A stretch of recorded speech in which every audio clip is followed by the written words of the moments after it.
నిందలతో భయపడుతూ కూర్చుంటే జీవితం ముందుకు సాగదు మిత్రమా. అనుకునేటోళ్ళు ఎప్పుడు ఏదో ఒకటి అంటారు. నువ్వు కింద పడ్డప్పుడు అంటారు, నువ్వు పైకి లేచినప్పుడు అంటారు, అబ్బా బాగా సంపాదించేసుకున్నాడు అని అంటారు. అదే నువ్వేం సంపాదన లేనప్పుడు ఆడెందుకు పనికిరాని వాడు అనే విధంగా నిందలేసేటోళ్ళు ఎప్పుడూ ఉంటారు. అలాగే అందుకని నువ్వు ముందుకు సాగుతూనే ఉండాలి.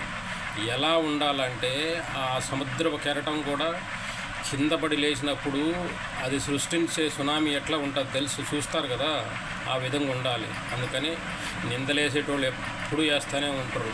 కాబట్టి బోలెడంత జీవితం ఉంటుంది. దాన్ని ఆ సునామీ సుడిగుండాల నుంచి తట్టుకొని బయటపడగలిగిన వాడే మగాడు. కాబట్టి పరిగెత్తు, నీకు ఓపుకున్నన్ని రోజులు పరిగెడతా ఉండు. నిన్నెవడ ఆపేడిది. Hats of.